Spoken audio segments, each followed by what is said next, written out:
जिले के सबसे शक्तिशाली अधिकारी के रूप में अद्वैत शर्मा का कार्यालय भव्यता और अनुशासन का एक अनूठा प्रतीक था। भारी नक्काशीदार लकड़ी की मेज पर सजे फाइलों के ढेर और चारों ओर तैनात वर्दीधारी सुरक्षाकर्मी उसकी सफलता की स्पष्ट गवाही दे रहे थे। बाहर गलियारों में लोगों की भारी भीड़ अपनी फरियाद लेकर खड़ी रहती थी, लेकिन अद्वैत के मन के भीतर एक अजीब सी खामोशी हमेशा छाई रहती थी।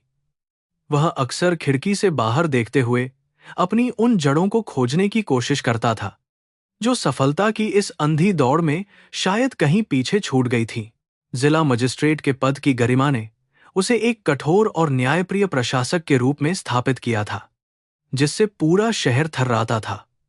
हर कोई उसे एक आदर्श नायक मानता था जिसने शून्य से शिखर तक का सफर तय किया था। लेकिन अद्वैत के निजी जीवन की परतों के नीचे अपराधबोध की एक गहरी नदी बहती थी। उसकी पत्नी, जो एक बड़े व्यापारिक घराने से ताल्लुक रखती थी, उसके इस अतीत से अनजान थी। उसे केवल अद्वैत की वर्तमान शक्ति और सामाजिक प्रतिष्ठा से सरोकार था, जबकि अद्वैत का दिल अपनी पहचान की तलाश में भटकता रहता था। एक दोपहर, जब वह एक महत्वपूर्ण विकास परियोजना की फाइलों की समीक्षा कर रहा था, उसका पुराना छपरासी रामदीन एक फटा हुआ और धूल भरा लिफाफा लेकर आया। उस लिफाफे पर लिखे हाथ से बने अक्षरों को देखते ही अद्वैत के हाथ कांपने लगे और उसकी आंखों के सामने धुंधलापन छा गया। वह लिखावट पहचानी हुई थी, जो उसे 15 साल पुराने उन दिनों की याद दिला रही थी जब वह एक छोटे से गांव प्रतापगढ़ की तंग गलियों में रहा करता था। उस लिफाफे की गंध में मिट्टी और पसीने की मिली-जुली महक रची बसी थी।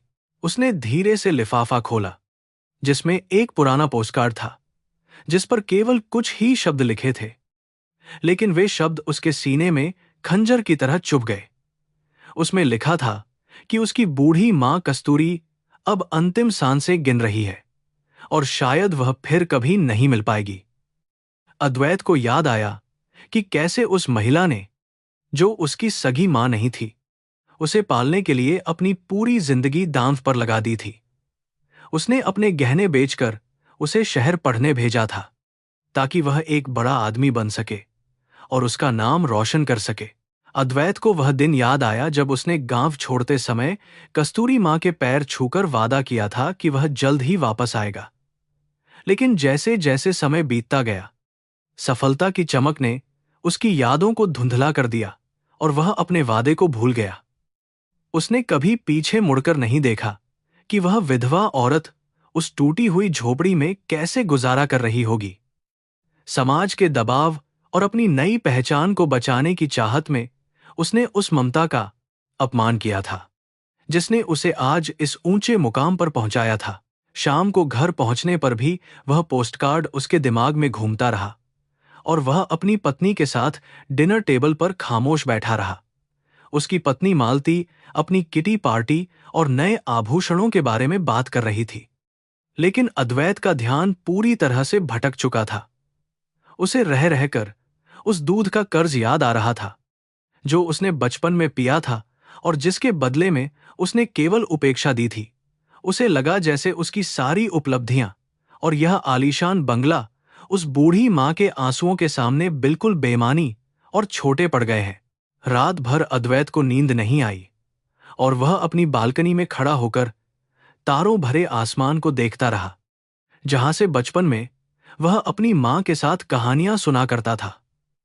उसे महसूस हुआ कि कर्म का चक्र अब घूम चुका है और उसका अतीत उसे पुकार रहा है।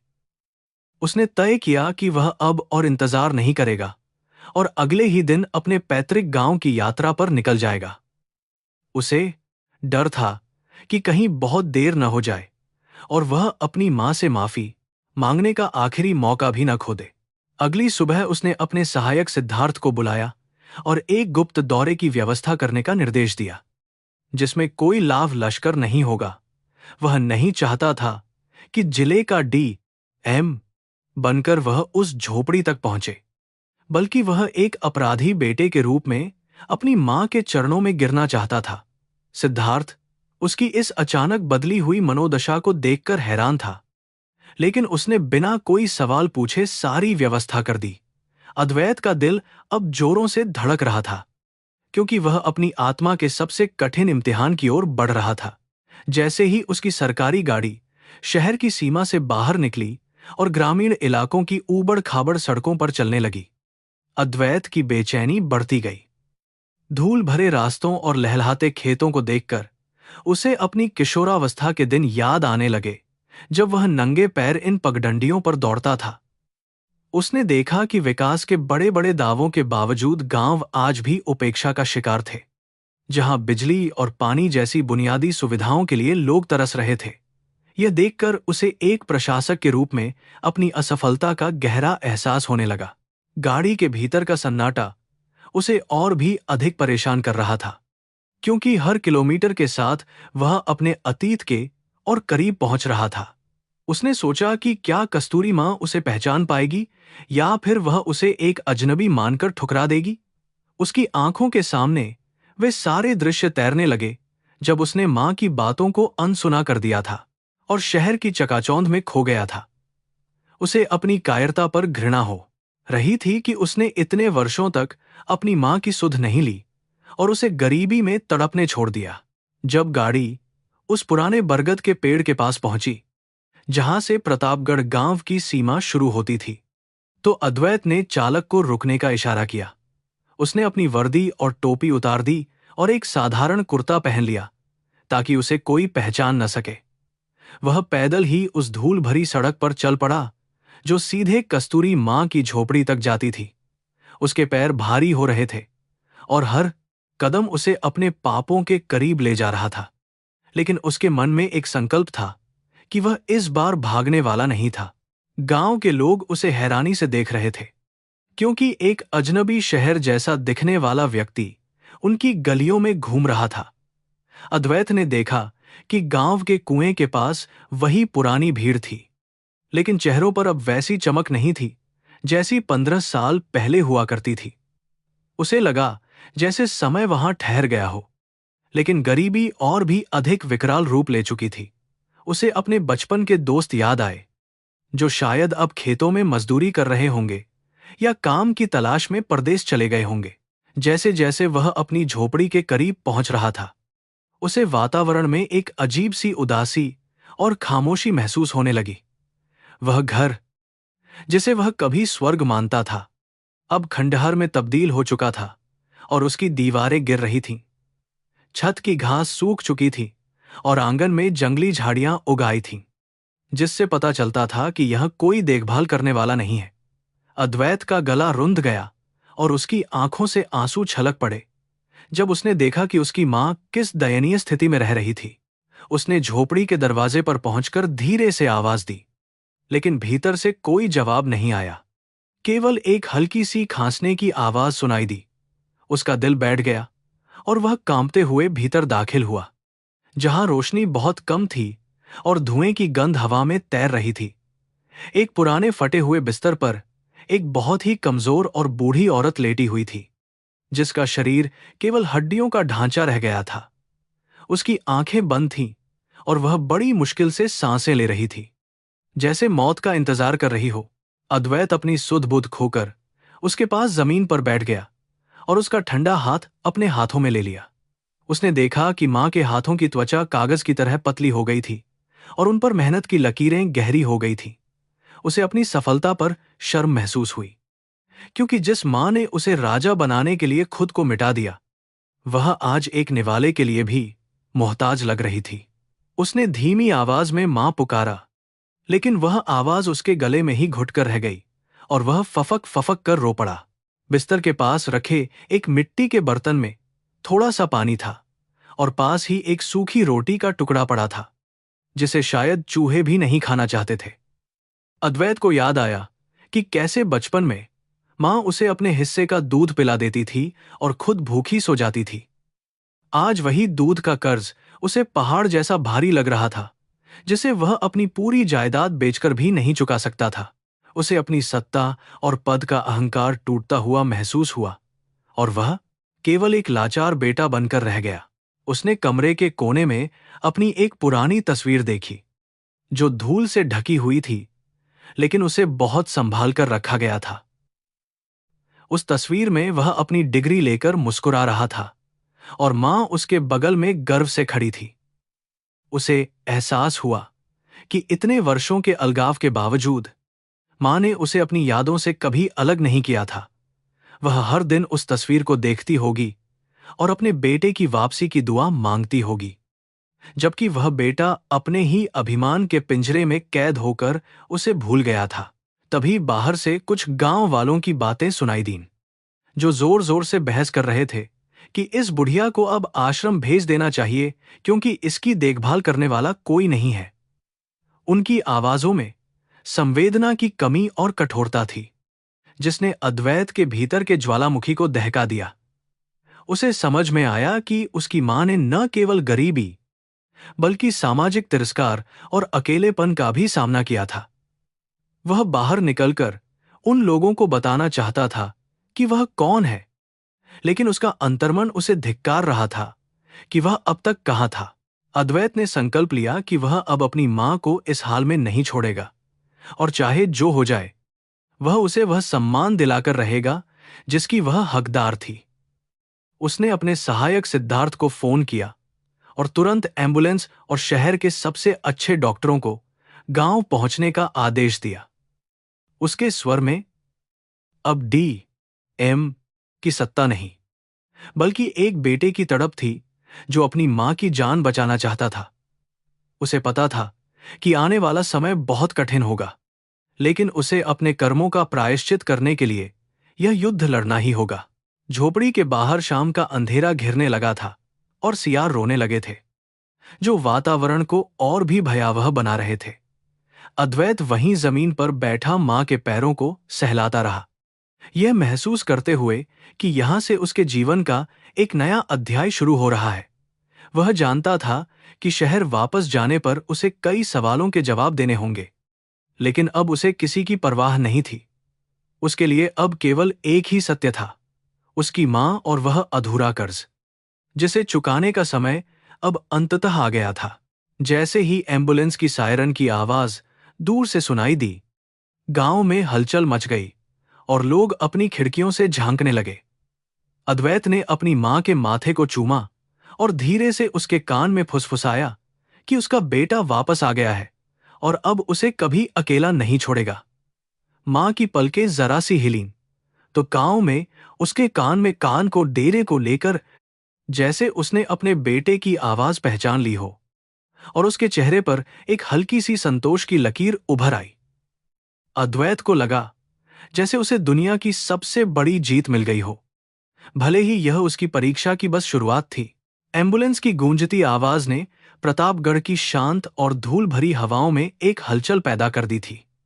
गांव के लोग अपनी रोजमर्रा की मशक्कत छोड़कर उस सफेद गाड़ी को देखने के लिए दौड़ पड़े, जो उनके लिए किसी अजूबे से कम नहीं थी। अद्वैत, जो अब तक केवल एक साधारण बेटे की तरह अपनी मां के पास बैठा था, अचानक उठ खड़ा हुआ। उसकी आंखों में अब वह प्रशासनिक दृढ़ता वापस आ रही थी, जिसकी जरूरत इस आपातकालीन स्थिति में सबसे अधिक थी। उसे पता था कि समय रेत की तरह उसके हाथों से फिसल रहा है और उसे हर हाल में अपनी मां को बचाना होगा। डॉक्टर और पैरामेडिकल स्टाफ जब उस छोटी और अंधेरी झोपड़ी के भीतर दाखिल हुए, तो वे वहां की बदहाली देखकर दंग रह गए। धूल, नमी और गरीबी की तीखी गंध ने उनके चेहरों पर शिकन ला दी थी, लेकिन अद्वैत की शक्तिशाली उपस्थिति ने उन्हें तुरंत काम पर लगा दिया। उन्होंने कस्तूरी मां के कमजोर शरीर की जांच शुरू की और तत्काल ऑक्सीजन मास्क लगाने की कोशिश की। अद्वैत एक कोने में खड़ा होकर यह सब देख रहा था, जहां उसकी सत्ता की छाया उसकी बेबसी से टकरा रही थी। उसे लगा कि यह खंडहरनुमा झोपड़ी उसके आलीशान सरकारी बंगले को बुरी तरह चिढ़ा रही है। जब गांव के मुखिया और अन्य रसूखदार लोग वहां पहुंचे, तो उन्होंने अद्वैत को पहचानने की कोशिश की। धूल भरे कुर्ते में भी उसकी आंखों का तेज और उसका व्यक्तित्व उसे दूसरों से अलग बना रहा था। तभी एक पुराने बुजुर्ग ने उसे पहचान लिया और जोर से चिल्लाया कि यह तो कस्तूरी का अद्वैत है, जो शहर में बड़ा साहब बन गया है, यह सुनते ही गांव वालों के चेहरों पर सन्नाटा छा गया, और वे लोग जो अब तक मां का मजाक उड़ाते थे, वे अब भय और शर्म से अपनी नजरें नीचे झुकाने लगे थे। अद्वैत ने उनकी ओर एक तीखी नजर डाली, जिसमें गहरा क्रोध और तिरस्कार साफ झलक रहा था। उसे याद आया कि कैसे इस गांव के लोगों ने उसकी मां को डायन और कुलक्षणी कहा था जब उसके पिता की आकस्मिक मृत्यु हुई थी। लेकिन उस समय वह बहुत छोटा था और कुछ नहीं कर सका था। पर आज वह उस शक्तिशाली स्थिति में था जहां वह न्याय कर सकता था। फिर भी उसका पहला लक्ष्य अपनी मां की जान बचाना था, न कि इन तुच्छ लोगों से पुराना हिसाब चुकता करना। उसने डॉक्टरों को निर्देश दिया कि बिना समय गंवाए उन्हें शहर ले जाया जाए। कस्तूरी मां को स्ट्रेचर पर लिटाकर जब झोपड़ी से बाहर लाया गया, तो डूबते सूरज की आखिरी किरणें उनके पीले पड़ चुके चेहरे पर पड़ीं। अद्वैत को लगा जैसे वह अपनी पूरी दुनिया को एक छोटे से कपड़े के बिस्तर पर उठाए हुए है। गांव की औरतें जो अब तक दूर खड़ी थीं, वे अब धीरे धीरे पास आने लगीं और बनावटी रूप से सिसकने लगीं। उनकी आंखों में दिखावे का दुख था या असली पश्चाताप, यह कहना मुश्किल था। लेकिन अद्वैत के लिए अब इन सामाजिक औपचारिकताओं का कोई महत्व नहीं रह गया था। उसका पूरा ध्यान केवल धड़कनों पर था। रास्ते में एम्बुलेंस के भीतर बैठकर अद्वैत ने अपनी मां का ठंडा हाथ बहुत कसकर थामे रखा। उसे वे दिन याद आने लगे जब वह स्कूल से वापस आता था और मां उसे ताजा मट्ठा पिलाती थी। उस समय उनके पास पैसा नहीं था, लेकिन घर में प्रेम और ममता की कोई कमी नहीं थी। आज उसके पास करोड़ों की संपत्ति और अपार सरकारी शक्तियां थीं, लेकिन वह अपनी मां को एक सुकून भरी सांस भी उधार नहीं दे सकता था। उसे अपनी महंगी शिक्षा और अपनी प्रभावशाली कुर्सी पर पहली बार बहुत बड़ा मानसिक बोझ महसूस होने लगा था। एम्बुलेंस जैसे ही गांव की सीमा पार कर मुख्य पक्की सड़क पर आई, अद्वैत ने खिड़की से बाहर देखा, जहां अंधकार तेजी से फैल रहा था। यह सफर केवल एक अस्पताल तक की यात्रा नहीं थी, बल्कि यह उसके भीतर के अहंकार की मृत्यु और एक नए मनुष्य के जन्म की यात्रा थी। उसे एहसास हुआ कि उसने अपने करियर की ऊंचाइयों को छूने के चक्कर में उन बुनियादी रिश्तों को खो दिया था जो जीवन का असली आधार होते हैं। प्रकृति शायद उसे दंड दे रही थी, या शायद उसे सुधारने का एक आखिरी सुनहरा अवसर प्रदान कर रही थी। गाड़ी के भीतर की मशीनों की निरंतर बीप बीप की आवाज अद्वैत के कानों में भारी हथौड़े की तरह बज रही थी। डॉक्टर लगातार मां की गंभीर स्थिति पर नजर रख रहे थे और ऑक्सीजन लेवल को स्थिर करने की भरसक कोशिश कर रहे थे। अद्वैत ने अपने हथौड़े के तूज वजन हथौड़े सान में सहायक सिद्धार्थ को फोन किया और शहर के सबसे बड़े न्यूरोलॉजिस्ट और कार्डियोलॉजिस्ट को अस्पताल में तुरंत तैनात रहने को कहा। उसने स्पष्ट किया कि इसमें कोई भी लापरवाही बर्दाश्त नहीं की जाएगी। उसका अधिकार अब एक ढाल की तरह काम कर रहा था, जो मां और मृत्यु के बीच खड़ा था। शहर की चकाचौंध वाली रोशनी अब दूर से दिखने लगी थी, जो गांव के घुप अंधेरे के बिल्कुल विपरीत थी।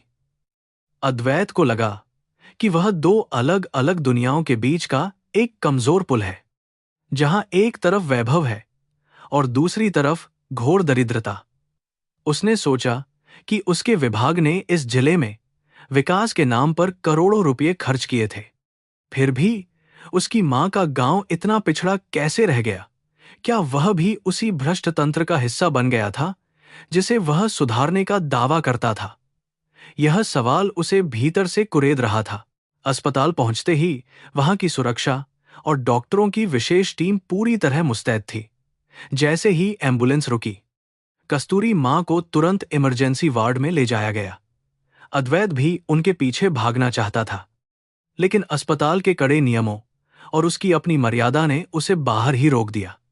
वह अस्पताल के गलियारे में एक साधारण लकड़ी की बेंच पर बैठ गया और अपने सिर को दोनों हाथों के बीच दबा लिया।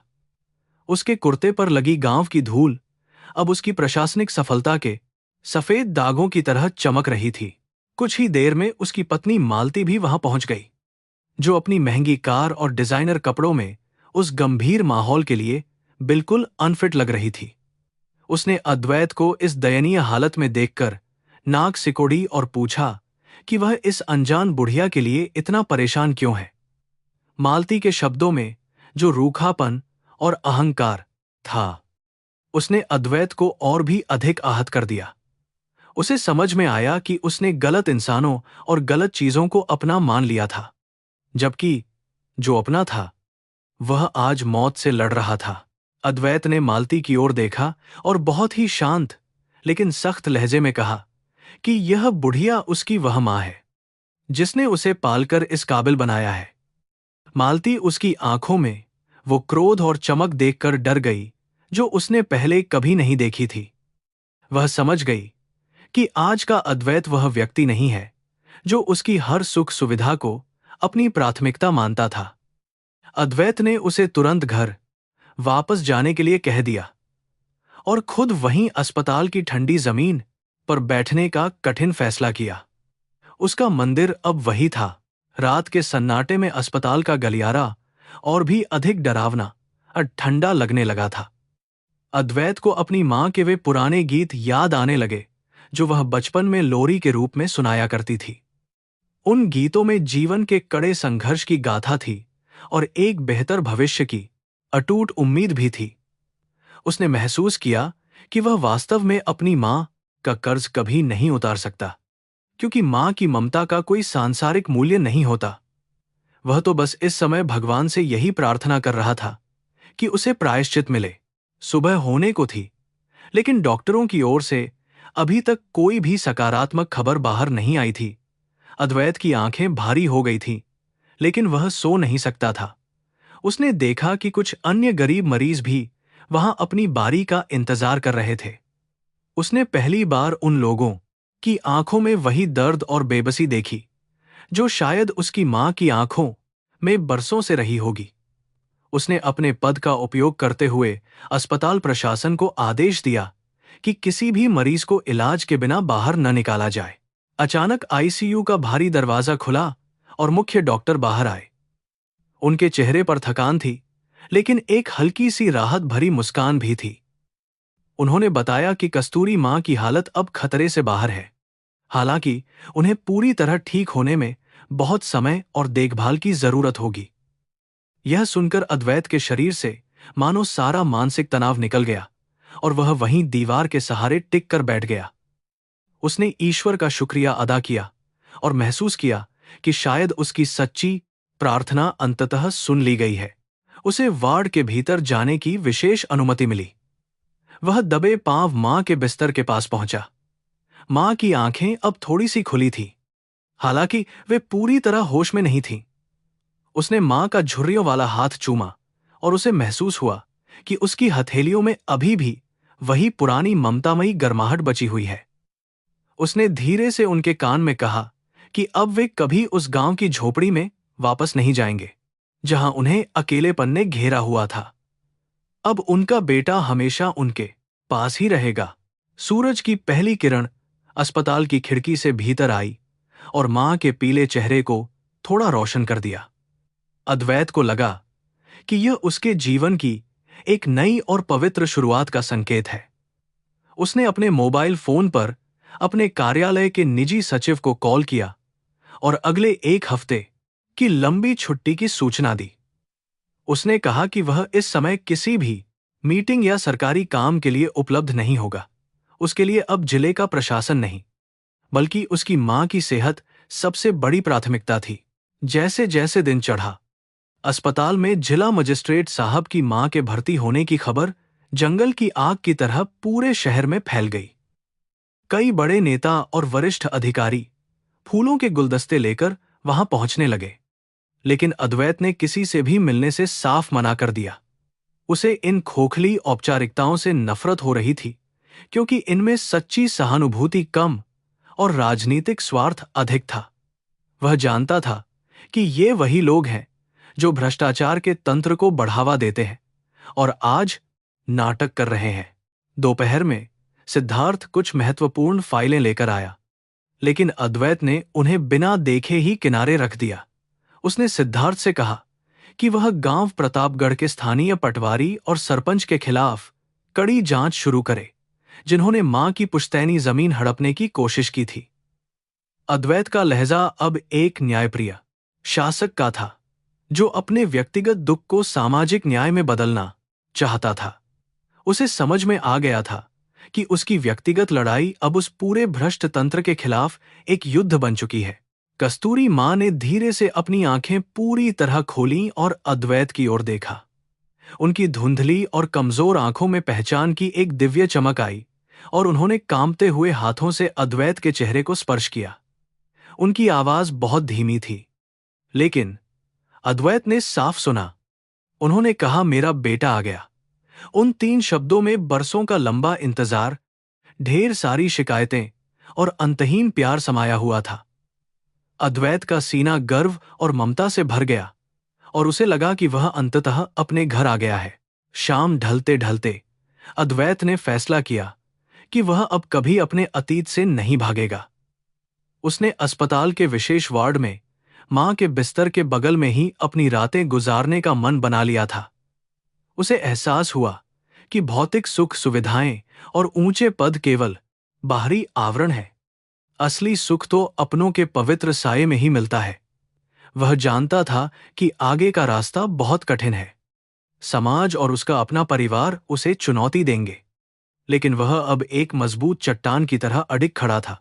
अस्पताल के गलियारे में अब सन्नाटा था, लेकिन अद्वैत के मन में एक नया और मधुर संगीत गूंज रहा था। यह संगीत था उस हण को चुकाने की शुरुआत का, जिसे भारतीय संस्कृति में दूध का कर्ज कहा जाता है। उसने महसूस किया कि प्रकृति ने उसे यह दूसरा मौका दिया है, ताकि वह अपनी पुरानी गलतियों को सुधार सके और एक बेहतर इंसान बन सके।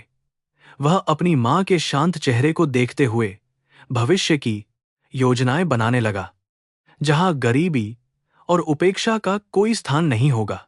अस्पताल की सुख सुविधाओं के बीच कस्तूरी मां की हालत स्थिर होने लगी थी, लेकिन अद्वैत के मन में प्रतिशोध और न्याय की ज्वाला अभी भी धधक रही थी। उसने महसूस किया कि केवल इलाज कराना पर्याप्त नहीं है, बल्कि उस व्यवस्था को बदलना भी जरूरी है जिसने उसकी मां को इस स्थिति में पहुंचाया। उसने अपने लाभ लश्कर के साथ एक बार फिर प्रतापगढ़ जाने का निर्णय लिया, लेकिन इस बार उसका अंदाज बिल्कुल अलग था। वह अब केवल एक बेटा नहीं, बल्कि जिले का सर्वोच्च अधिकारी बनकर न्याय करने जा रहा था, ताकि भविष्य में कोई और मां ऐसी उपेक्षा न सहे। जब नीली बत्ती वाली गाड़ियां और पुलिस का काफिला प्रतापगढ़ की धूल भरी सड़कों पर पहुंचा, तो पूरे गांव में हड़कंप मच गया। लोग अपने घरों से बाहर निकल आए और डर के मारे एक दूसरे से कानाफूसी करने लगे कि आखिर DM साहब यहां क्यों आए हैं। अद्वैत की गाड़ी सीधे उसी पुरानी और जर्जर झोपड़ी के सामने रुकी, जहां कुछ दिन पहले वह एक अपराधी की तरह आया था। आज उसकी आंखों में बिजली सी कड़क थी और चेहरे पर एक कठोर प्रशासनिक संकल्प था, जो किसी भी अपराधी को क्षमा करने के मूड में नहीं था।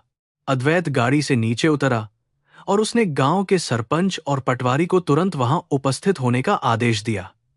वे दोनों अधिकारी कांपते हुए कदमों से आगे आए। उनके चेहरों पर हवाइयां उड़ रही थीं, क्योंकि वे जानते थे कि उन्होंने क्या पाप किया है। अद्वैत ने उन्हें अपनी जोरदार आवाज में फटकार लगाते हुए पूछा कि कस्तूरी देवी की पुश्तैनी जमीन के दस्तावेज कहाँ हैं।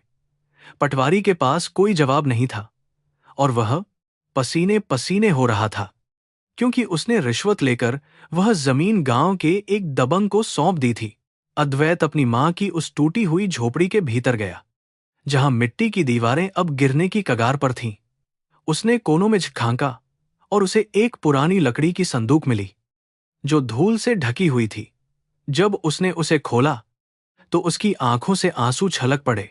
भीतर उसके स्कूल के पुराने रिपोर्ट कार्ड, उसकी पहली नौकरी का नियुक्ति पत्र और कुछ छोटे छोटे सिक्के थे जो मां ने उसके भविष्य के लिए बचा कर रखे थे।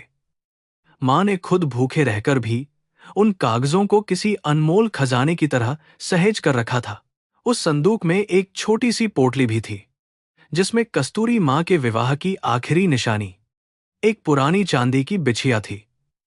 अद्वैत को याद आया कि मां ने अपनी सारी चूड़ियां और मंगलसूत्र उसकी कॉलेज की फीस भरने के लिए बेच दिए थे। वह समझ गया कि मां ने अपनी गरिमा और अपनी पहचान को भी उसके सपनों की वेदी पर कुर्बान कर दिया था। उस मिट्टी की झोपड़ी में बिखरा हुआ हर सामान मां की निस्वार्थ ममता और उसके द्वारा झेले गए असहनीय कष्टों की मूक गवाही दे रहा था, जिसे समाज ने अनदेखा कर दिया था।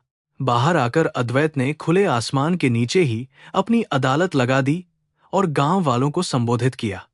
उसने बहुत ही कड़े शब्दों में कहा कि एक समाज के रूप में वे पूरी तरह विफल रहे हैं, क्योंकि उन्होंने एक असहाय विधवा को तड़पने के लिए छोड़ दिया। उसने पटवारी को तत्काल प्रभाव से निलंबित कर दिया और सरपंच के खिलाफ न्यायिक जांच के आदेश दिए। अद्वैत का यह रूप देखकर गांव के लोग स्तब्ध थे। वे समझ गए थे कि जिस औरत को वे तुच्छ समझते थे, उसका बेटा आज उनके भाग्य का फैसला कर रहा था। गांव के कुछ छापलूस लोग अब अद्वैत की प्रशंसा करने लगे और कहने लगे कि वे हमेशा से कस्तूरी मां की मदद करना चाहते थे। अद्वैत ने उन्हें चुप कराते हुए कहा कि पाखंड की भी एक सीमा होती है और कर्म का फल सबको भुगतना पड़ता है। उसने घोषणा की कि मां की जमीन पर अब एक सरकारी अस्पताल और वृद्धाश्रम बनेगा, ताकि गांव के किसी भी बुजुर्ग को कभी कस्तूरी मां जैसा दिन न देखना पड़े। उसने भ्रष्ट अधिकारियों को चेतावनी दी कि उनकी जेल जाने की तैयारी अब पूरी तरह से शुरू हो चुकी है।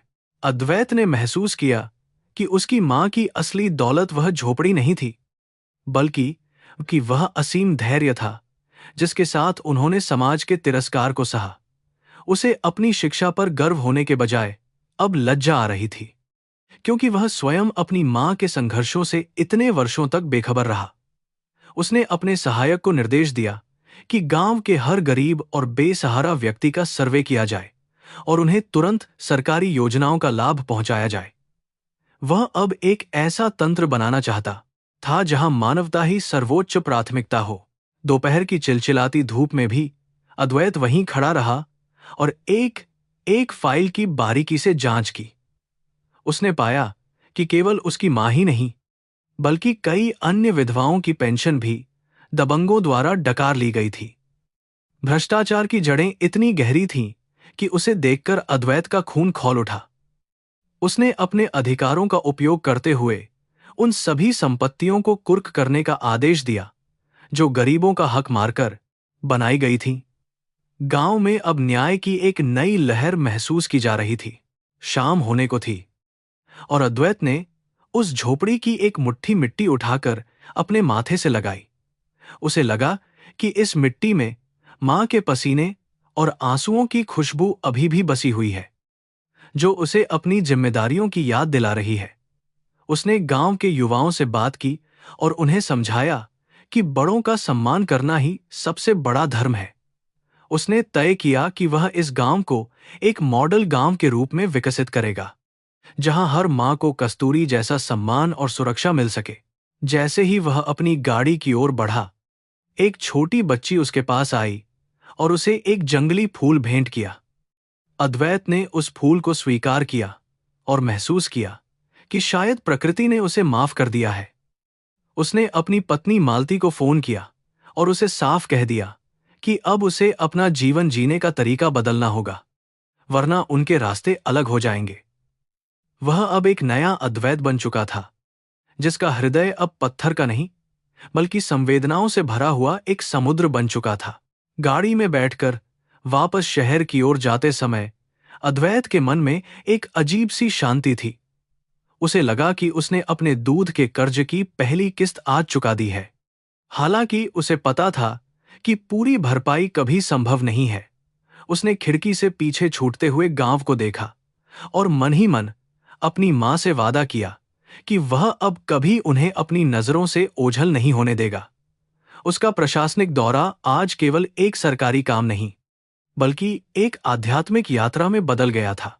शहर पहुंचते ही वह सीधे अस्पताल गया और मां के पास बैठ गया, जो अब होश में थीं और धीरे धीरे मुस्कुरा रही थीं। अद्वैत ने उन्हें गांव की घटनाओं के बारे में बताया, लेकिन मां ने केवल उसका हाथ थपथपाया, जैसे वे सब कुछ पहले से जानती हों। उनकी मौन स्वीकृति में जो शक्ति थी, वह अद्वैत के लिए किसी भी पुरस्कार से बड़ी थी। उसे लगा कि मां ने उसे न केवल जन्म दिया था, बल्कि आज उसे एक सच्चा इंसान बनाकर फिर से नया जीवन दिया था। अद्वैत को पता था कि शहर के रसूखदार लोग और कुछ बड़े राजनेता उसके इस कड़े रुख से नाराज होंगे और उसका तबादला भी करा सकते हैं। लेकिन अब उसे अपनी कुर्सी खोने का कोई डर नहीं था, क्योंकि उसने अपनी आत्मा को फिर से पा लिया था। उसने तय किया कि वह जहां भी रहेगा, गरीबों और बेसहारा लोगों की आवाज बनेगा। उसकी मां की झोपड़ी अब उसके लिए एक महल से भी अधिक पवित्र स्थल बन गई थी, जिसने उसे सत्य का मार्ग दिखाया था। अस्पताल के उस शांत कमरे में अद्वैत ने अपनी मां के चरणों में सिर रख दिया और उसे वह नींद आई जो उसे वर्षों से नहीं आई थी। उसे लगा जैसे वह फिर से वही छोटा बालक बन गया है जो मां के आंचल में छिपकर सारी दुनिया के दुखों को भूल जाता था।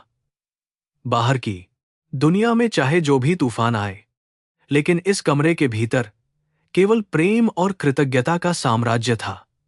अद्वैत शर्मा, जिला मजिस्ट्रेट, आज अंततः एक सफल और संतुष्ट पुत्र बन गया था।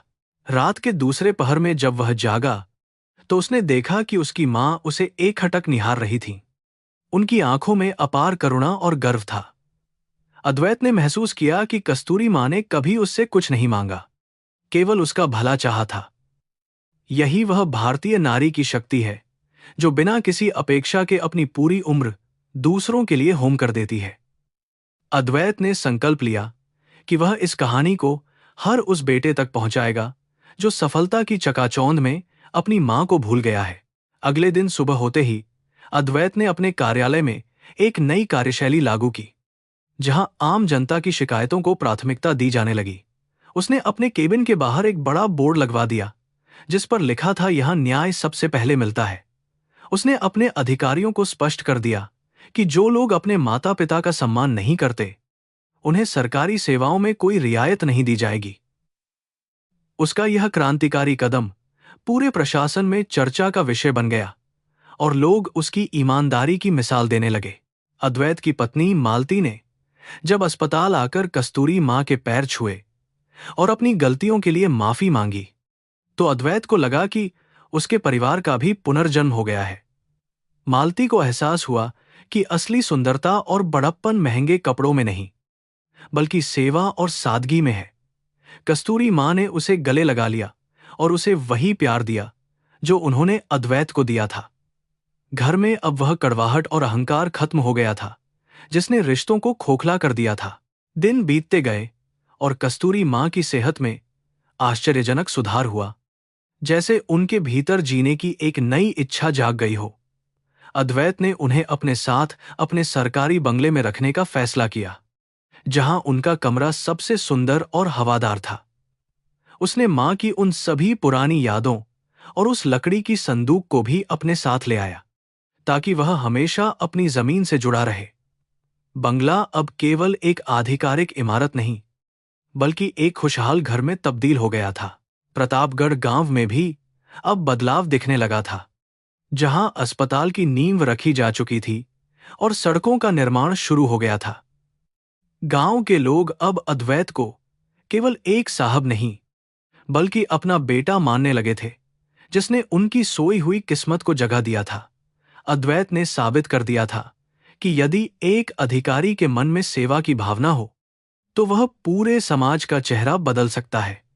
कर्म और धर्म का यह संगम अद्वैत के जीवन का सबसे सुंदर अध्याय बन गया था। अस्पताल के उस अर्ध अंधेरे कमरे में जब अद्वैत अपनी मां के सोए हुए चेहरे को निहार रहा था, उसकी स्मृतियों के कपाट अचानक खुल गए। खिड़की से आती ठंडी हवा उसे बरसों पीछे उस धूल भरे गांव की गलियों में ले गई, जहां जीवन केवल संघर्ष का दूसरा नाम था। मां के माथे की हर लकीर एक अनकही कहानी बयां कर रही थी, जिसे अद्वैत ने अपनी सफलता के मद में अब तक नजरअंदाज किया था। उसे अपना वह बचपन याद आने लगा जब खुशियां बहुत छोटी थीं और दुख पहाड़ जैसे विशाल हुआ करते थे। वह जेठ की तपती दोपहर थी जब अद्वैत के पिता का साया अचानक उनके सिर से उठ गया था। गांव के रीति रिवाजों और रूढ़ियों ने कस्तूरी मां को तुरंत एक अशुभ स्त्री का दर्जा दे दिया था। लोगों का मानना था कि उसके पैर घर में पड़ते ही बर्बादी आई है। हालांकि सच्चाई यह थी कि वह केवल एक समर्पित पत्नी और मां थी। अद्वैत ने देखा था कि कैसे गांव की औरतें उसे कुएं से पानी भरने से रोकती थीं और पुरुष उसे हेय दृष्टि से देखते थे, मानो वह कोई अपराधी हो। पिता की मृत्यु के बाद घर में अनाज का एक दाना भी नहीं बचा था। रिश्तेदारों ने मुंह मोड़ लिया था और पिता के पुराने कर्जदार दरवाजे पर आकर धमकियां देने लगे थे। लेकिन कस्तूरी मां ने कभी हार नहीं मानी और अपनी आंखों में आंसू नहीं आने दिए। उसने लोगों के खेतों में मजदूरी करना शुरू किया और रात भर दूसरों के कपड़े सिलती रही ताकि अद्वैत की पढ़ाई न रुके। अद्वैत को वह दृश्य याद आया जब मां कड़ाके की ठंड में फटी साड़ी पहनकर बाहर काम करने जाती थी ताकि उसे गर्म कपड़े मिल सकें। एक बार अद्वैत को प्रवेश परीक्षा के लिए नई किताबों की सख्त जरूरत थी, जिनकी कीमत उनकी मासिक आय से कहीं अधिक थी। मां के पास फूटी कौड़ी भी नहीं थी और घर की आखिरी जमा पूंजी भी खत्म हो चुकी थी। उसने गांव के साहूकार के सामने हाथ फैलाए, लेकिन उसने मदद के बदले मां की गरिमा पर चोट करने वाले शब्द कहे।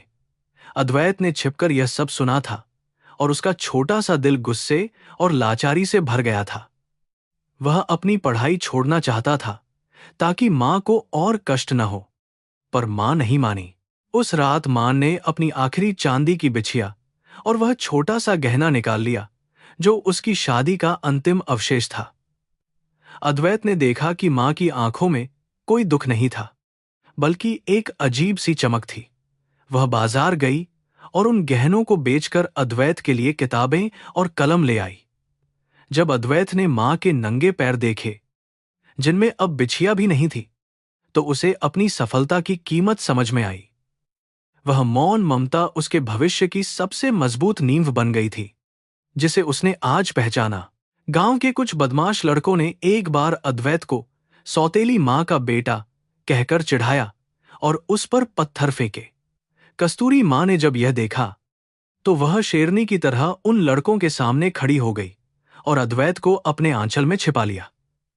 उसने उन लड़कों के माता पिता से जाकर निडर होकर बात की और स्पष्ट किया कि अद्वैत उसका अपना बेटा है, खून से न सही पर दिल से।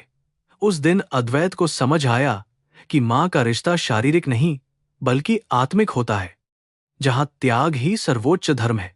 कई रातें ऐसी गुजरी जब घर में केवल एक रोटी होती थी और मां उसे अद्वैत को खिलाकर खुद पानी पीकर सो जाती थी।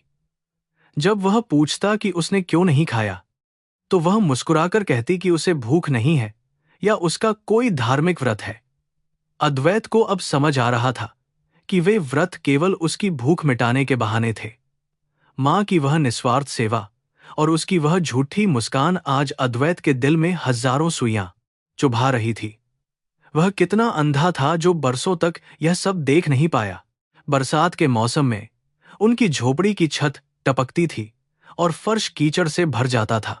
मां रात भर जगकर अद्वैत की किताबों को प्लास्टिक में लपेटकर सुरक्षित रखती थी ताकि वे भीग न जाएं। वह खुद गीली जमीन पर सो जाती थी, लेकिन अद्वैत को सूखे बिस्तर पर सुलाती थी ताकि उसे जुकाम न हो। उसकी तपस्या का ही फल था कि अद्वैत हर परीक्षा में अव्वल आता रहा, लेकिन सफलता के उस ऊंचे शिखर पर पहुंचते ही वह उस सीढ़ी को भूल गया जिसने उसे वहां तक पहुंचाया था। जब अद्वैत पहली बार शहर जाने वाला था, तो मां ने गांव-गांव घूमकर पुराने कपड़े और अनाज इकट्ठा किया था ताकि वह शहर में भूखा न रहे। उसने अपनी फटी हुई चुनरी के कोने में 5 रुपये का एक पुराना नोट बांधकर उसे दिया था, जो शायद उसकी सालों की बचत थी। मां की उन कामपति उंगलियों ने जब उसका माथा चूमा था, तो अद्वैत को लगा था कि वह सारी दुनिया जीत लेगा। वह विदाई का दृश्य आज भी उसके सीने में आग की तरह धधक रहा था और उसे लज्जित कर रहा था। जैसे जैसे अद्वैत शहर की चकाचौंध में ढलता गया, मां के पत्र आने कम होते गए और अद्वैत का जवाब देना भी बंद हो गया। उसे लगा कि वह अब एक बड़े समाज का हिस्सा है, जहां गरीबी का कोई स्थान नहीं है। उसने अपने मन में यह झूठी धारणा बना ली कि वह मां को कभी कभी पैसे भेजकर अपना कर्तव्य पूरा कर रहा है। वह यह भूल गया कि मां को पैसों की नहीं, बल्कि अपने बेटे के साथ की और उसकी आवाज सुनने की तड़प थी। उसने समय की कीमत नहीं समझी थी। फ्लैशबैक की इन लहरों ने अद्वैत के भीतर एक मानसिक सुनामी पैदा कर दी थी और वह अस्पताल की फर्श पर सिर झुकाए रोने लगा। उसे लगा कि वह जिले का एम नहीं, बल्कि दुनिया का सबसे निकम्मा और स्वार्थी इंसान है। उसने उस देवी का अपमान किया था जिसने उसे धूल से उठाकर आसमान पर बैठाया था। उसके सारे मेडल और सम्मान अब उसे कचरे के ढेर की तरह लग रहे थे। वह अपनी मां के जागने का बेसब्री से इंतजार करने लगा ताकि वह उनके चरणों में गिरकर माफी मांग सके। अचानक मां के हाथ में थोड़ी हलचल हुई और अद्वैत ने तुरंत उनके हाथ थाम लिए। मां ने अपनी कमजोर आंखें खोली और अद्वैत के आंसुओं को देखा, फिर अपनी कांपती उंगलियों से उन्हें पोंछने की कोशिश की। उनके चेहरे पर कोई शिकायत नहीं थी, केवल वही शाश्वत प्रेम था जो 15 साल पहले था। अद्वैत ने उनके सीने पर अपना सिर रख दिया और बच्चों की तरह सिसकने लगा। उसे अपनी मां की धड़कनों में वही पुरानी लोरियां सुनाई दे रही थीं, जो उसे दुनिया के हर शोर से दूर ले गईं। मां ने बहुत ही धीमी आवाज में कहा कि उन्हें अपने बेटे से कोई नाराजगी नहीं है, क्योंकि वे जानती थीं कि वह बड़े कामों में व्यस्त होगा। उनकी इस सादगी और महानता ने अद्वैत को भीतर तक झकझोर दिया।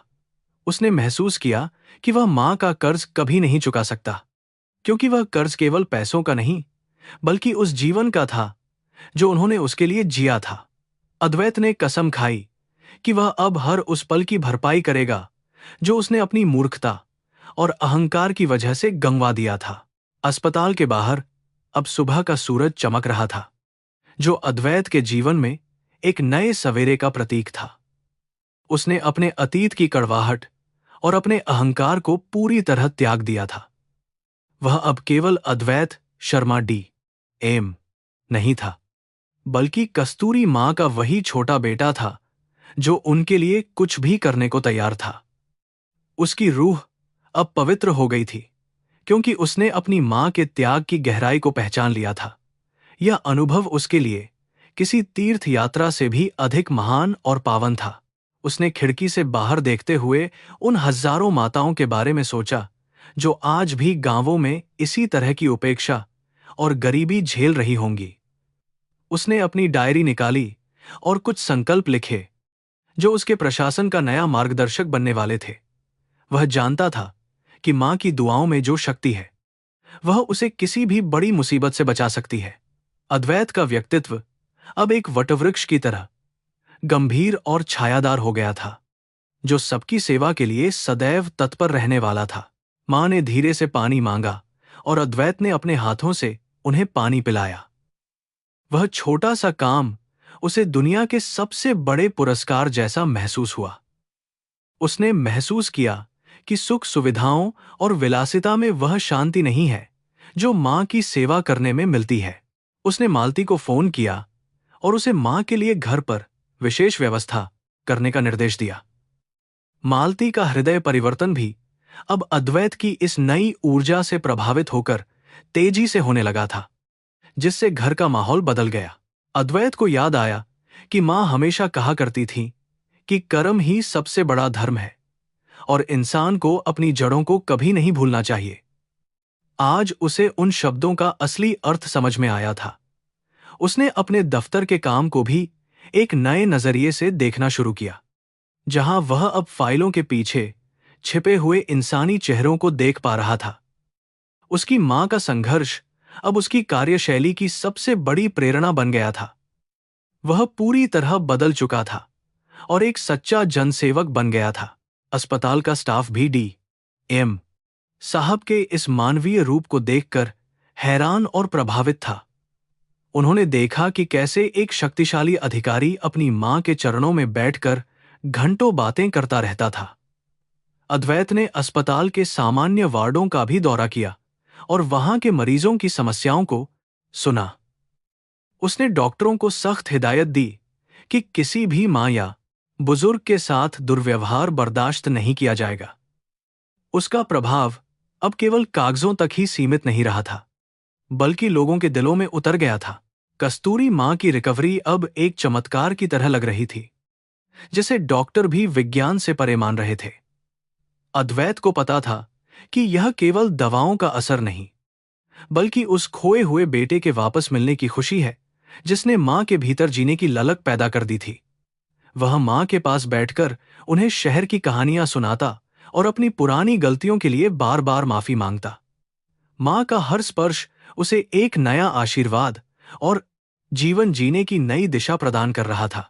रात के समय जब अस्पताल के गलियारों में सन्नाटा छा जाता, अद्वैत मां के सिरहाने बैठकर पुरानी कविताएं पढ़ता जो मां को बहुत पसंद थीं। उन पलों में उसे ब्रह्मांड की सारी खुशियां सिमटी हुई महसूस होती थीं। उसने अपने भीतर के उस खालीपन को भर लिया था जो वर्षों से उसे परेशान कर रहा था। उसकी मां का वह दूध का कर्ज अब एक ऐसी शक्ति बन गया था जो उसे भविष्य के हर संघर्ष के लिए तैयार कर रहा था।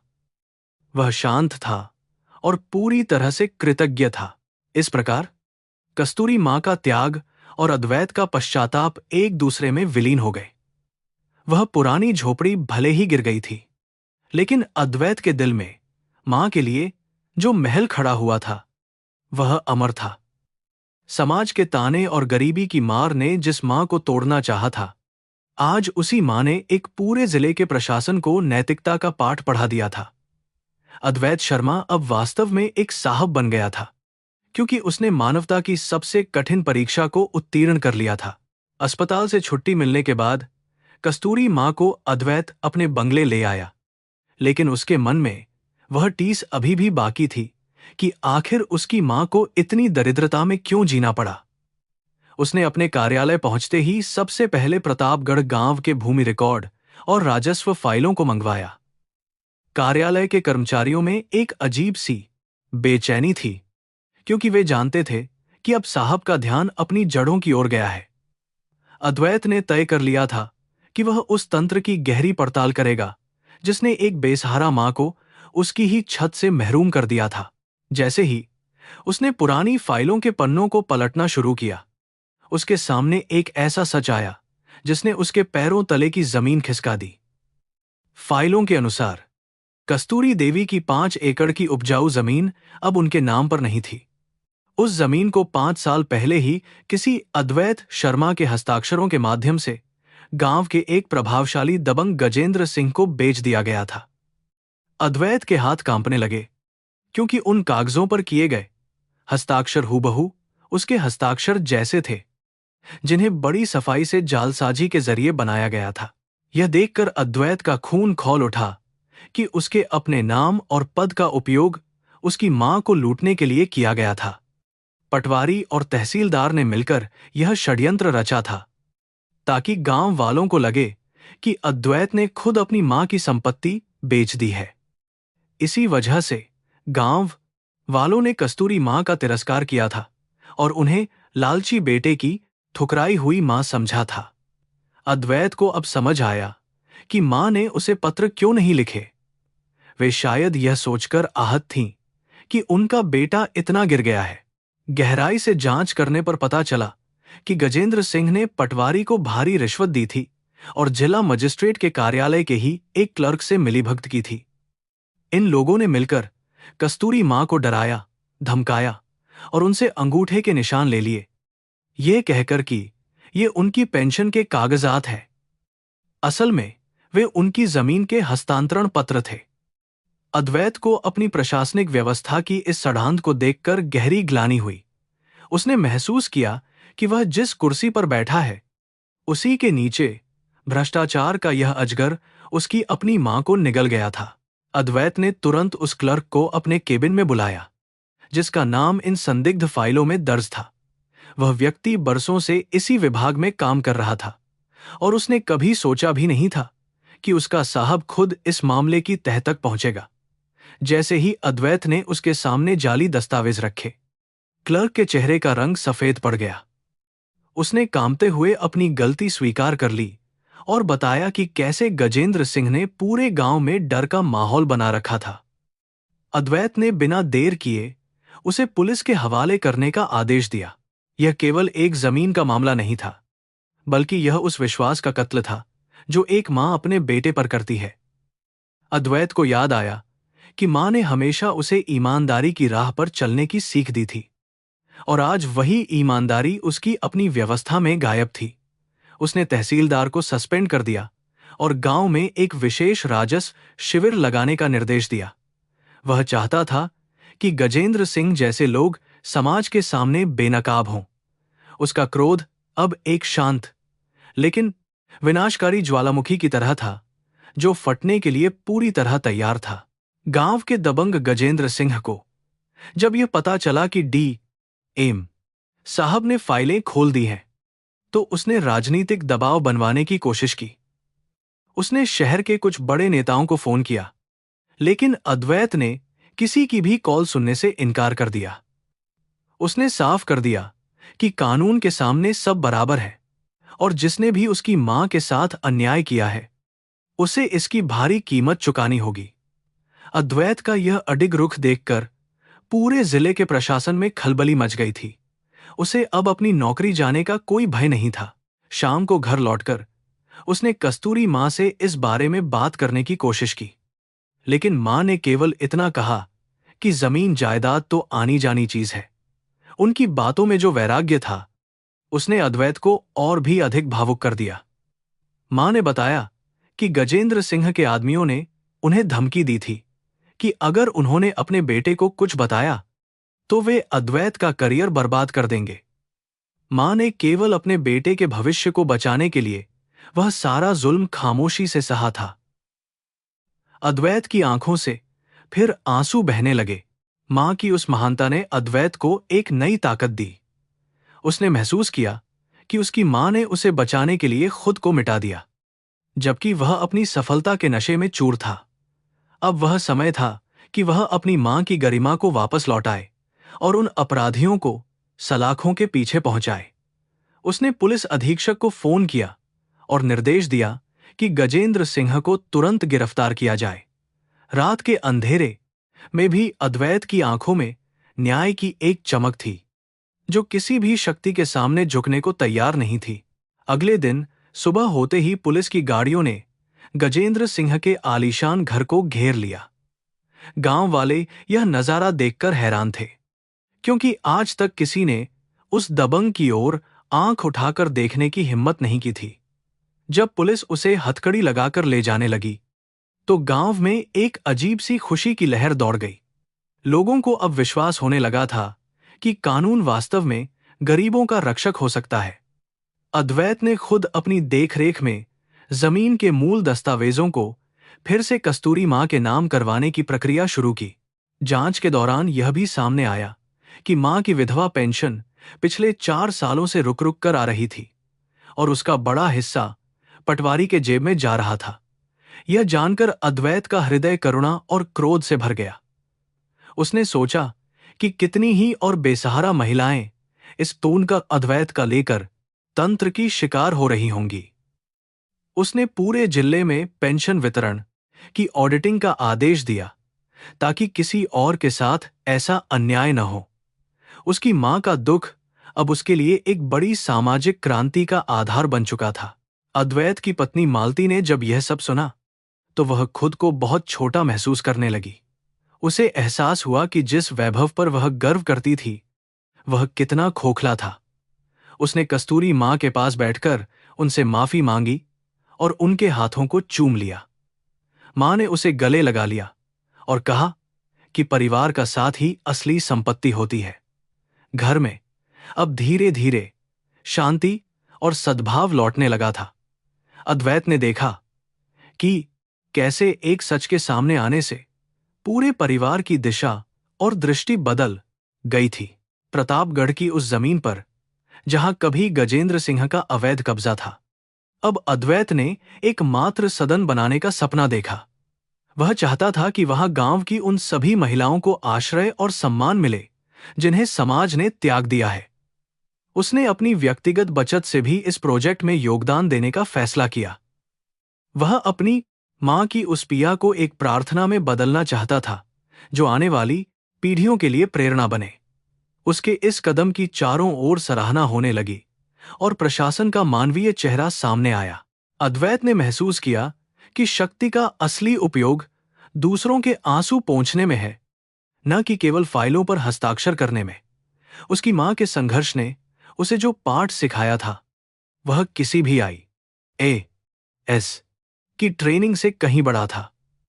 वह अब हर छोटे काम में मां की राय लेने लगा और उनके अनुभव से जीवन की बारीकियों को समझने लगा।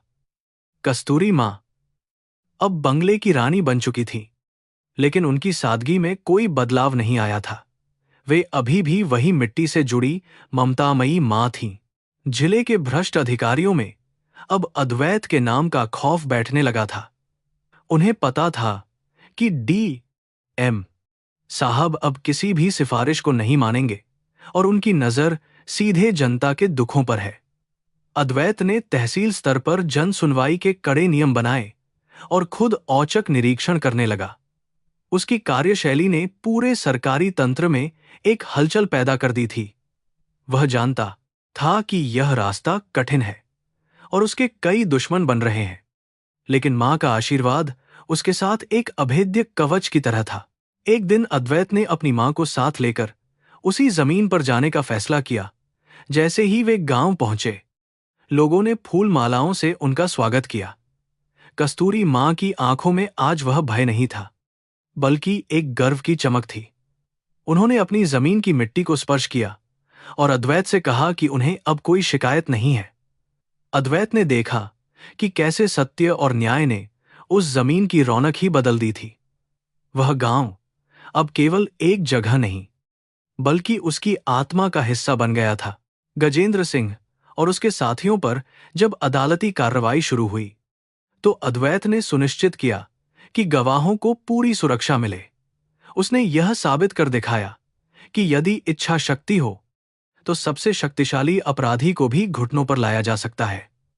इस केस ने पूरे राज्य में मिसाल कायम की और अद्वैत को एक ईमानदार और न्यायप्रिय अधिकारी के रूप में राष्ट्रीय स्तर पर पहचान मिली।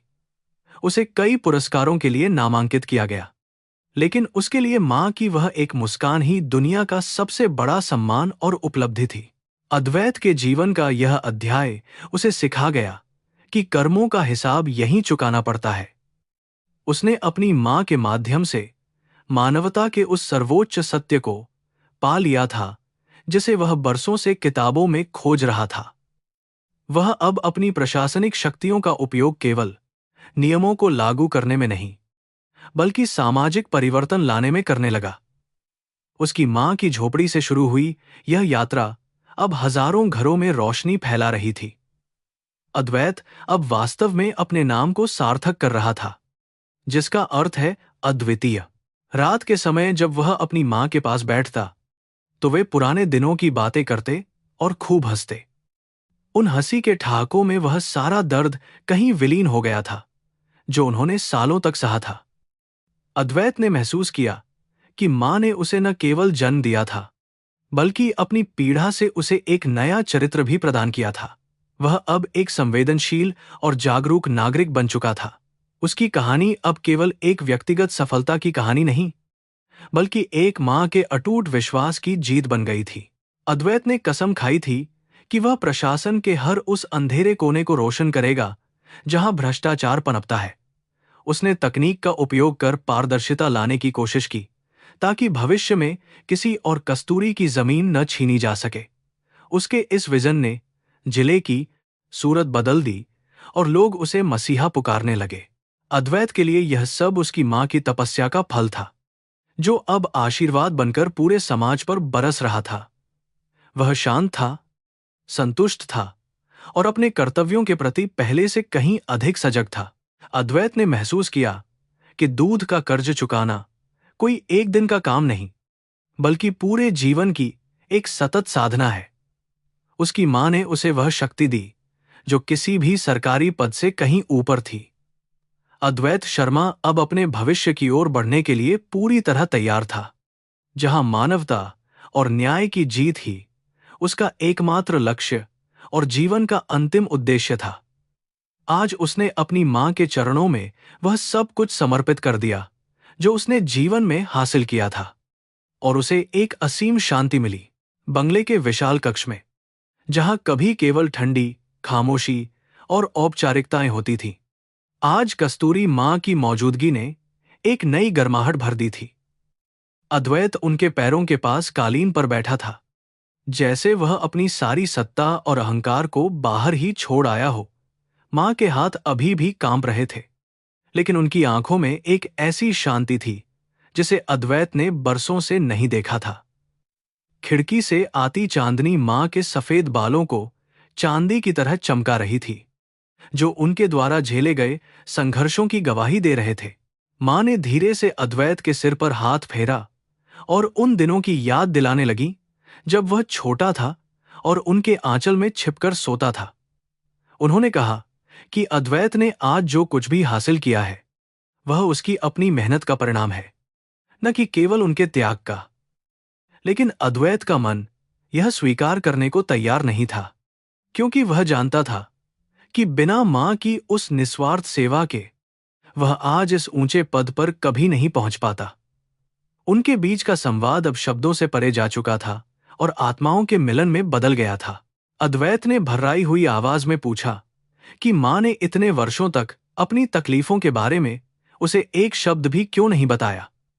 मां ने मंद मुस्कान के साथ उत्तर दिया कि एक मां का प्यार उस वृक्ष की तरह होता है जो खुद धूप सहकर दूसरों को छाया देता है। वह नहीं चाहती थी कि उनकी गरीबी या दुख अद्वैत के उज्जवल भविष्य की राह में कोई बाधा बने।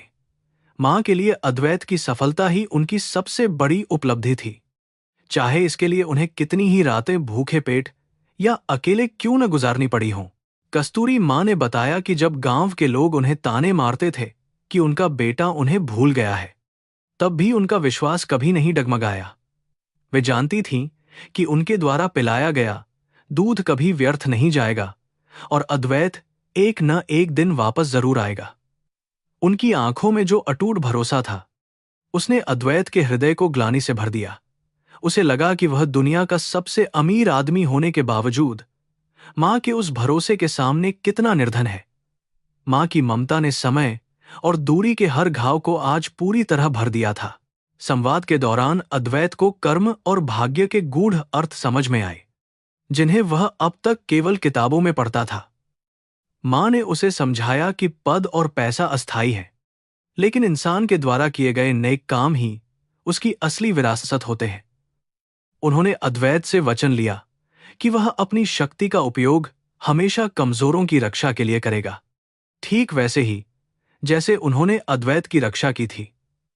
अद्वैत ने महसूस किया कि उसकी मां केवल एक ग्रामीण महिला नहीं, बल्कि जीवन दर्शन की एक महान शिक्षिका भी है। रात गहराती जा रही थी और बंगले के बाहर का सन्नाटा अब सुखद लगने लगा था।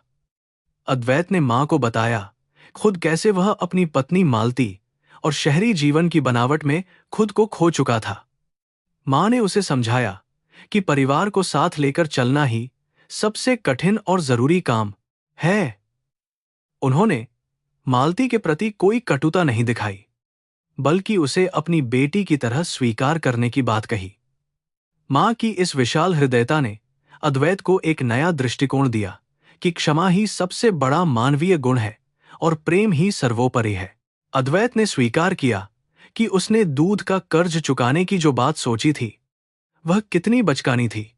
मां के त्याग का मूल्य सोने या चांदी के सिक्कों में कभी नहीं आंका जा सकता।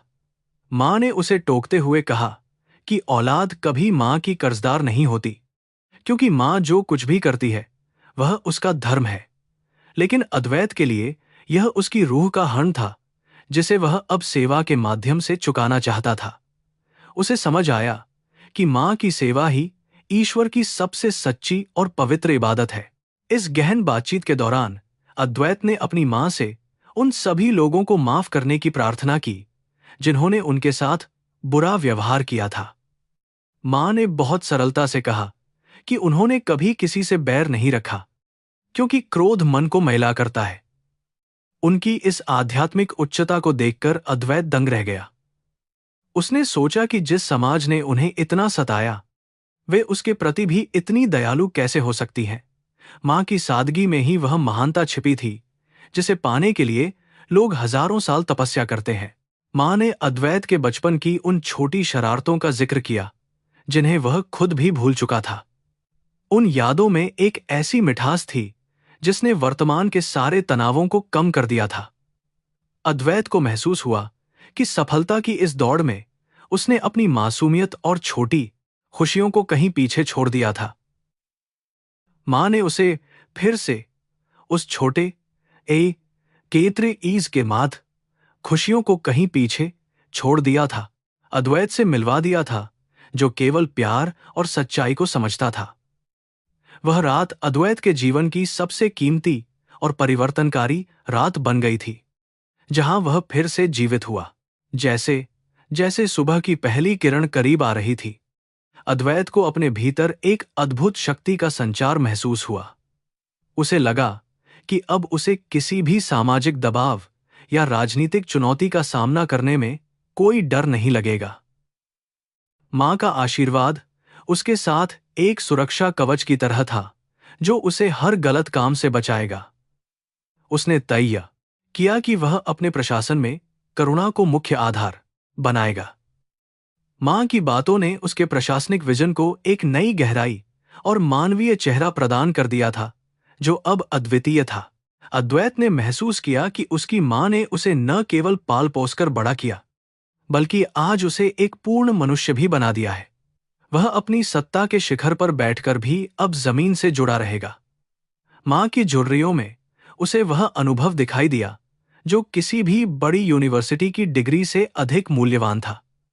उसने संकल्प लिया कि वह अब अपनी बार की एक शाद होने से बरदार पराई मां को कभी अपनी नजरों से दूर नहीं होने देगा। उनकी उपस्थिति ही उसके जीवन का सबसे बड़ा मार्गदर्शन और सबसे बड़ी प्रेरणा बनी रहेगी, हमेशा हमेशा के लिए। बातचीत के अंत में मां ने अद्वैत का हाथ पकड़कर उसे अपनी गोद में लिटा लिया। उस स्पर्श में वह जादुई सुकून था जो दुनिया की किसी भी महंगी दवा या सुख सुविधा में नहीं मिल सकता था। अद्वैत को लगा कि वह फिर से वही नवजात बच्चा बन गया है, जिसे किसी बात की चिंता नहीं है। मां की धड़कनें उसे एक ऐसी शांति दे रही थीं जो ब्रह्मांड के सारे शोर को शांत कर सकती थी। उस कमरे में अब केवल कृतज्ञता और असीम वात्सल्य का वास था, जो अमर और अविनाशी था। बाहर पक्षियों की चहचहाहट शुरू हो गई थी, जो एक नए युग की शुरुआत का संकेत दे रही थी। अद्वैत ने अपनी आंखें मूंद लीं और उस पल को अपनी रूह में हमेशा के लिए कैद कर लिया। वह जानता था कि आने वाला कल चुनौतियों से भरा होगा, लेकिन अब वह अकेला नहीं था। उसकी मां की दुआएं और उनके संस्कार अब उसकी सबसे बड़ी शक्ति थे। अद्वैत शर्मा का पुनर्जन्म हो चुका था, और वह अब एक ऐसा इंसान था जो अपनी जड़ों का सम्मान करना बखूबी जानता था। इस आत्मिक मिलन ने अद्वैत के भीतर के सारे द्वंद्वों को समाप्त कर दिया था। उसे अब अपनी सफलता पर कोई अहंकार नहीं था और न ही अपने अतीत पर कोई शर्मिंदगी। उसने अपनी मां के माध्यम से सत्य का वह मार्ग पा लिया था जो सीधे ईश्वर के करीब ले जाता है। वह कमरे से बाहर निकला तो उसके चेहरे पर एक अलौकिक चमक थी। उसे देखकर उसके कर्मचारियों को भी एहसास हुआ कि आज उनका साहब बदल गया है। वह अब केवल एक अफसर नहीं, बल्कि एक देवदूत जैसा लग रहा था। कस्तूरी मां की वह एक रात की बातचीत ने अद्वैत के प्रशासन के अगले कई वर्षों की दिशा निर्धारित कर दी। उसने अपनी डायरी में लिखा कि मां का प्यार ही वह एकमात्र शक्ति है जो नफरत को खत्म कर सकती है। वह अब अपने काम को एक आध्यात्मिक साधना की तरह देखने लगा था। उसकी मां का वह दूध का कर्ज अब समाज सेवा के माध्यम से पूरे जिले में रोशनी फैला रहा था। यह संवाद केवल दो व्यक्तियों के बीच नहीं, बल्कि दो पीढ़ियों और दो संस्कृतियों के बीच का सेतु बन गया था। अद्वैत ने यह भी महसूस किया कि समाज में जो बदलाव वह लाना चाहता है, उसकी शुरुआत उसके अपने घर से हुई है। उसने अपनी पत्नी और बच्चों को भी मां के करीब आने के लिए प्रोत्साहित किया। घर का पूरा वातावरण अब भारतीय संस्कारों और आधुनिक विचारों के एक सुंदर मिश्रण में बदल गया था। कस्तूरी माँ उस घर की धुरी बन गई थी, जिनके चारों ओर खुशियां नाच रही थीं। अद्वैत को अब समझ आया कि असली समृद्धि क्या होती है और इसे कैसे संजोया जाता है। वह बहुत खुश था। अंततः उस रात ने यह साबित कर दिया कि भावनाएं और रिश्ते ही जीवन के असली सार हैं। अद्वैत ने अपनी मां के चरणों में वह सब कुछ पा लिया था जिसकी तलाश में वह बरसों से भटक रहा था। वह शांत था क्योंकि उसने अपना सत्य खोज लिया था। अब वह एक न्यायप्रिय और संवेदनशील अधिकारी के रूप में अपनी यात्रा जारी रखने के लिए तैयार था। उसकी मां का वह मूक संघर्ष आज एक विजय गीत में बदल गया था, जिसे आने वाली कई पीढ़ियों तक याद रखा जाएगा। रात के उस अंतिम पहर में अद्वैत ने ईश्वर को धन्यवाद दिया कि उसने उसे उसकी मां तक पहुंचने का मौका दिया। उसे एहसास हुआ कि दुनिया में ऐसे बहुत से अद्वैत होंगे जो अभी भी अपने अहंकार के अंधेरे में भटक रहे होंगे। उसने मन ही मन प्रार्थना की कि हर भटके हुए बेटे को उसकी मां का साया मिल जाए। उसकी रूह अब पूरी तरह से तृप्त थी। मां के पास होने का एहसास ही उसके लिए सबसे बड़ा पुरस्कार था। वह अब एक नई ऊर्जा के साथ सेवा के लिए तत्पर था। मां की वह धीमी आवाज और उनके द्वारा सिखाए गए जीवन के सबक अब अद्वैत के कान में हमेशा गूंजते रहेंगे। उन्होंने सिखाया कि इंसान कितना भी बड़ा क्यों न बन जाए, उसे अपनी मिट्टी और अपनी जड़ों का कर्ज हमेशा याद रखना चाहिए। अद्वैत ने उस कर्ज को अपनी जिम्मेदारी के रूप में स्वीकार किया। वह अब एक ऐसा वटवृक्ष बनने जा रहा था जिसकी जड़ें बहुत गहरी थीं और जिसकी छाया बहुत घनी थी। उसकी कहानी अब मानवता के लिए एक नई उम्मीद बन गई थी। इस प्रकार वह रात अद्वैत और कस्तूरी मां के बीच के सभी पुराने घावों को धोकर ले गई। वह अब केवल एक बेटा नहीं, बल्कि अपनी मां की उम्मीदों का प्रतिरूप बन गया था। समाज उसे सम्मान से देखता था, लेकिन उसे पता था कि असली सम्मान तो मां के चरणों में ही है। उसने एक लंबी सांस ली और मुस्कुराते हुए नई सुबह का स्वागत किया। उसका जीवन अब एक उद्देश्य के साथ जुड़ा था, और वह उद्देश्य था न्याय, प्रेम और अटूट सेवा का मार्ग, जिसे उसने मां से पाया था। जिले के इतिहास में वह दिन स्वर्ण अक्षरों में लिखा जाने वाला था जब डी.एम. अद्वैत शर्मा ने प्रतापगढ़ के उसी धूल भरे मैदान में जनता की अदालत लगाने का फैसला किया। चारों ओर हजारों की भीड़ उमड़ पड़ी थी, जिसमें न केवल प्रतापगढ़ बल्कि पड़ोसी गांवों के लोग भी शामिल थे। अद्वैत अपनी वर्दी में था, लेकिन उसकी आंखों में सत्ता का घमंड नहीं, बल्कि सेवा की विनम्रता थी।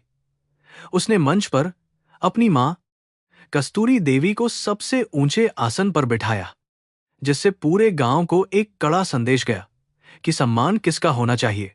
अद्वैत ने भारी गले से भीड़ को संबोधित करते हुए कहा कि एक समाज तब तक महान नहीं बन सकता जब तक वह अपनी माताओं और बुजुर्गों का सम्मान करना नहीं सीखता। उसने गजेंद्र सिंह और उसके सहयोगियों के काले कारनामों का कच्चा चिट्ठा सबके सामने खोलकर रख दिया। भ्रष्टाचार के खिलाफ उसकी आवाज में वो गर्जना थी जिसने बेईमानों के दिलों में खौफ पैदा कर दिया। उसने घोषणा की कि आज से इस जिले में कोई भी मां अकेली या भूखी नहीं रहेगी। उसका भाषण केवल शब्दों का जाल नहीं था, बल्कि एक बेटे का अपनी मिट्टी के प्रति सच्चा संकल्प था। मंच पर बैठी कस्तूरी मां की आंखों से खुशी के आंसू बह रहे थे। उन्होंने कभी नहीं सोचा था कि जिस गांव ने उन्हें दुत्कारा था, वही आज उनके चरणों में झुक रहा है। अद्वैत ने सार्वजनिक रूप से उनकी चोरी हुई जमीन के कागजात उन्हें वापस सौंपे और गांव के नए अस्पताल का नाम कस्तूरी मातृ सेवा सदन रखने की घोषणा की। गांव वालों ने तालियों की गड़गड़ाहट से इस फैसले का स्वागत किया। कस्तूरी मां को लगा कि उनके जीवन का वनवास आज समाप्त हो गया है और उनके संघर्षों को अंततः एक पवित्र पहचान मिल गई है। समारोह के बाद अद्वैत ने अपनी मां के साथ उसी पुरानी झोपड़ी में एक आखिरी रात बिताने का फैसला किया। वह चाहता था कि वह उन यादों को पूरी तरह जी ले जिन्होंने उसे आज इस काबिल बनाया था। झोपड़ी के बाहर एक छोटा सा दिया जल रहा था, जिसकी रोशनी अंधेरे को चुनौती दे रही थी। अद्वैत मां के पास जमीन पर बैठा था और वे दोनों बचपन की बातें कर रहे थे। उस रात की शांति में एक अलौकिक संगीत था, जैसे प्रकृति खुद इस मां और बेटे के पुनर्मिलन का जश्न मना रही हो। कस्तूरी मां का स्वास्थ्य अब तेजी से गिरने लगा था, लेकिन उनके चेहरे पर एक ऐसी दिव्य चमक थी जो केवल मोक्ष प्राप्त आत्माओं में देखी जाती है। उन्होंने अद्वैत का हाथ पकड़कर उसे अपने पास बुलाया और बहुत ही धीमी आवाज में कहा कि अब उनका समय निकट आ गया है। उन्होंने अद्वैत से कहा कि उसे अब कभी रोना नहीं चाहिए, क्योंकि उनकी ममता हमेशा उसके साथ रहेगी। अद्वैत ने उनके कांपते हुए हाथों को अपने माथे से लगाया और महसूस किया कि मां ने अपना सारा आशीर्वाद अब उसे सौंप दिया है। अद्वैत की आंखों से आंसू गिर रहे थे, लेकिन इस बार उनमें दुख नहीं, बल्कि एक असीम कृतज्ञता थी। उसने महसूस किया कि मां ने उसे पालने के लिए जो कष्ट सहे, वे अब सफल हो गए हैं। मां ने धीरे से अपनी आंखें बंद कर लीं और राम का नाम लेकर शांत हो गईं।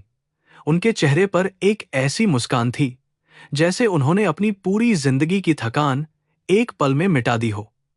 अद्वैत ने मां के चरणों को छुआ और महसूस किया कि वह दूध का कर्ज अब एक अमर विरासत में बदल चुका है।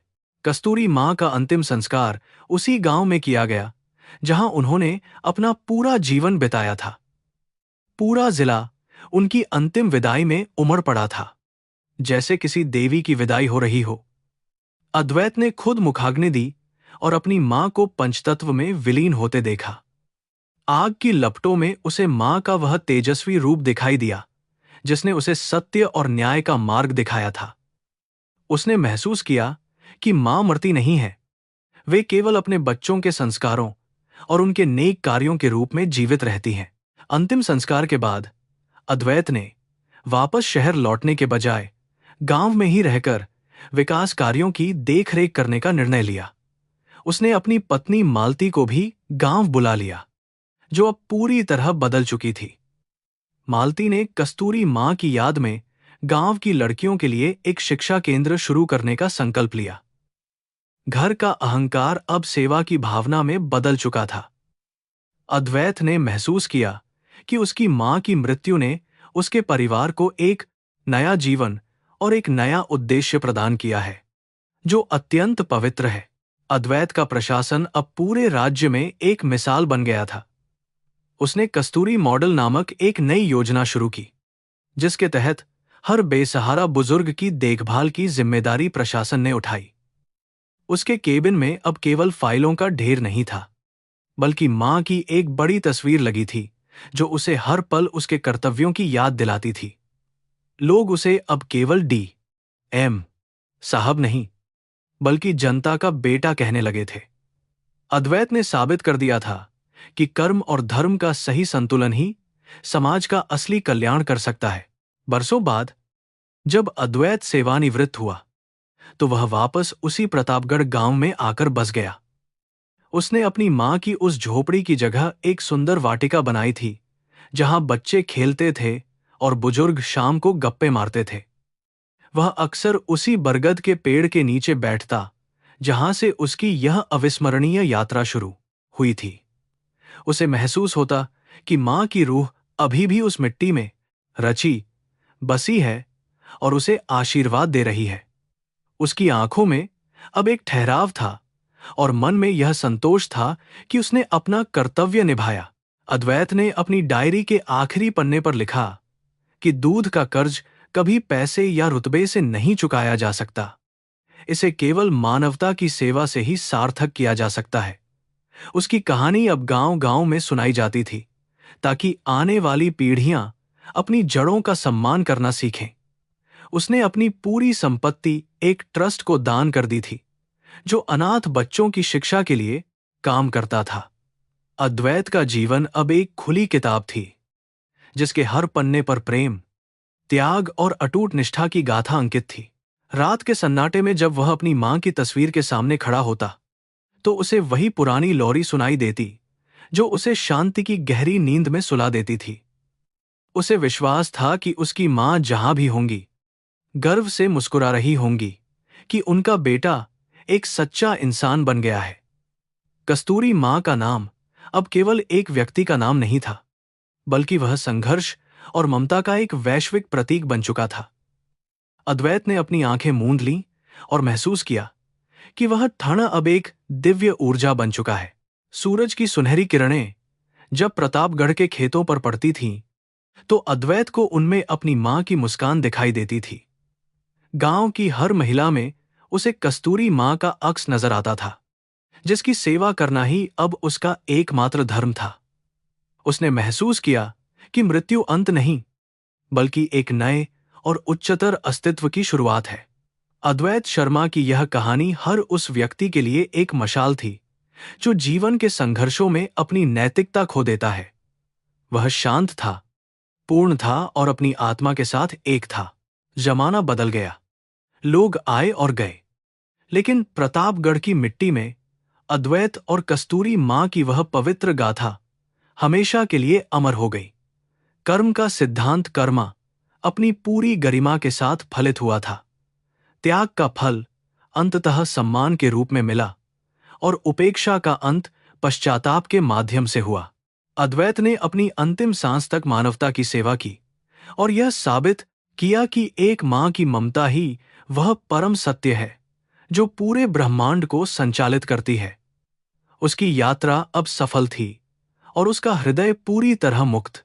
अंततः वह दिन आया जब अद्वैत भी अनंत काल की यात्रा पर निकलने के लिए तैयार था। उसने अपनी खिड़की से दूर क्षितिज को देखा, जहां सूरज ढल रहा था, बिल्कुल वैसा ही जैसा उसकी मां की विदाई के दिन था। उसके चेहरे पर कोई डर नहीं था, केवल एक गहरी तृप्ति थी कि उसने अपने जीवन के हर क्षण का सही उपयोग किया। उसने महसूस किया कि मां उसका इंतजार कर रही हैं। उसने मुस्कुराते हुए अपनी आंखें बंद कर लीं और इस प्रकार एक महान आत्मा अपनी मां की दिव्य गोद में फिर से विलीन हो गई। अद्वैत के जाने के बाद भी उनकी विरासत प्रतापगढ़ की गलियों में जीवित रही। गांव का हर बच्चा जानता था कि कैसे एक बड़ा अधिकारी अपनी मां की झोपड़ी में वापस आया था और कैसे उसने न्याय की स्थापना की थी। कस्तूरी सेवा सदन में आज भी हजारों लोगों का मुफ्त इलाज होता है, जो अद्वैत के संकल्प की जीवंत गवाही है। लोगों का मानना है कि जो लोग अपनी जड़ों को नहीं भूलते, ईश्वर उन्हें अमर बना देता है। अद्वैत और कस्तूरी की कहानी अब केवल एक स्मृति नहीं, बल्कि एक सामाजिक क्रांति का प्रतीक बन चुकी थी। जिले के नए आने वाले हर अधिकारी को अद्वैत शर्मा की कार्यशैली के बारे में पढ़ाया जाता है। उन्हें सिखाया जाता है कि फाइलें केवल कागज नहीं होती, बल्कि उनमें किसी के जीवन की उम्मीदें और दुख छिपे होते हैं।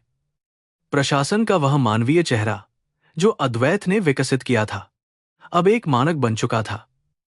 समाज के सबसे निचले पायदान पर खड़े व्यक्ति को भी अब विश्वास था कि उसकी आवाज सुनी जाएगी।